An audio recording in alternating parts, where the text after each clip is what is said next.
Hello and welcome everybody to this episode of the Digital Dialogues. I am Kanchi Shah, General Manager for Content and Strategy at CISO Digital Buds, and it's a pleasure to welcome you all here once again. Today, we are going to have a conversation around sustainability, and of course, we're going to understand how organizations are looking at these data in these dashboards. All of that and more is coming up on this episode of Digital Dialogues will be in conversation with none other than Mr. Ashish Khanna, who is the CISO for Evalueserve. Join me in welcoming him. Thank you for being with us. Thank you, Raj. Thanks for having me. And I'm actually very honored to have this opportunity to have this conversation with you, Ashish. So we're going to delve into the first question all together. And the first question that I have for you is that we've seen everybody gone for sustainability. And while they're doing that, there is a social recommendation that people are looking at in terms of preparing strategies altogether for sustainable profitability. What would your recommendations be towards that? And how to envision all of this affecting operations and improve business performance for us? That's a very long topic, but to kind of summarize that, operational excellence comes with its own set of challenges, and profitability comes from two sides, right? One is the revenue, and the other one is optimizing your costs.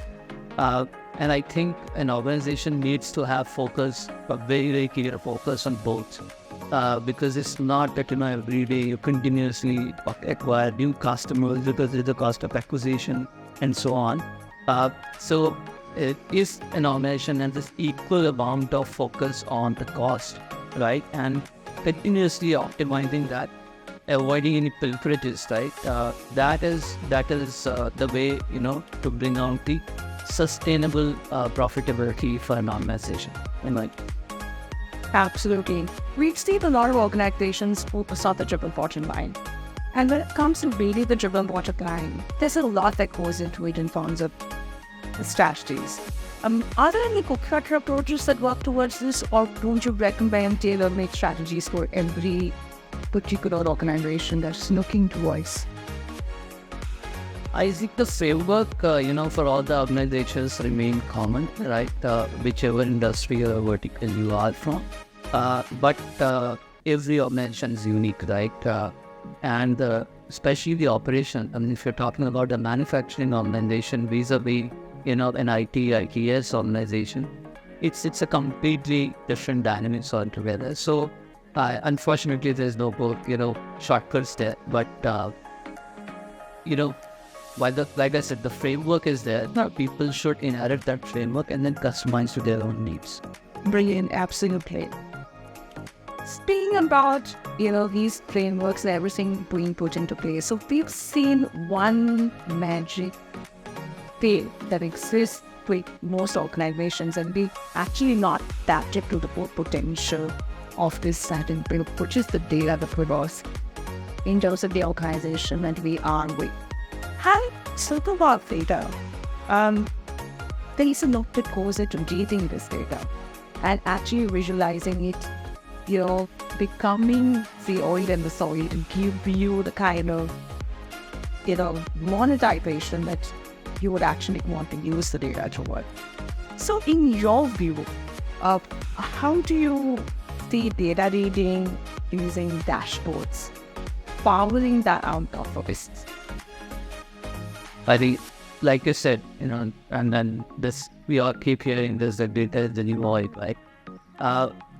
It's very, very important that people should have a pulse of, the entire data metrics which is available. And in the current day and age, with so much of tech enablement, you have a lot of data. How do you stitch that and, bring out on a dashboard, like you mentioned?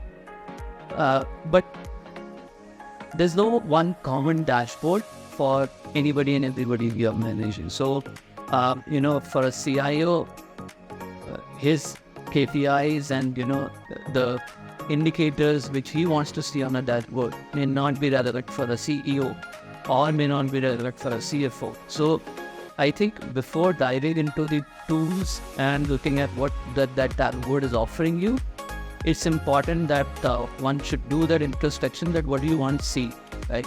There's too much of data, and you will see those fancy dials showing you, a lot of insights into it, but the relevancy is very, very important.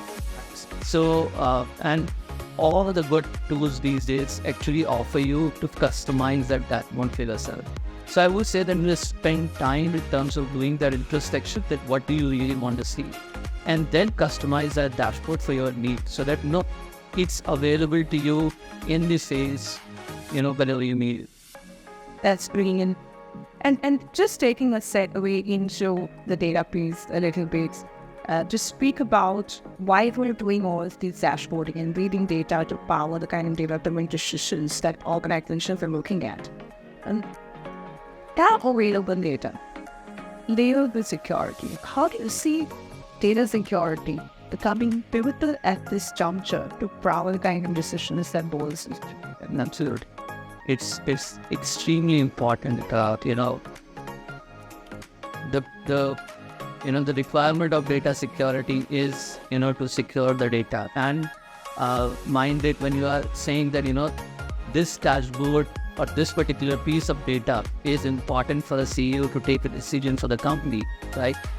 It is equally important, if it goes into bad hands, right? Because then we knows what is going on in the company and then can target things. And there are such attempts happening wherein people do a lot of recce to reach out, to find out where these data points are sitting and who is accessing that. So security needs to go by design in terms of creating these dashboards. And I think that, as much as I see organizations, board, and the management layers is very, very cognizant of that fact. So before even a data set being, cooked or created, security is always spoken about it. What is it goes in that hands, right? And that is a combination which is very, very important to keep always in mind. And that's our job to ensure that we keep getting that. Absolutely brilliant. So we've seen, ladies and gentlemen, that with security's first approach, data-driven decision-making can power the kind of visualization that boards need to actually build strategies to power business outcomes that could be sustainable, profitable, and in tune with what the business needs. Thank you very much, Ashish, for having this lovely conversation with me. Thank you, Bachi. This is brilliant interacting with you.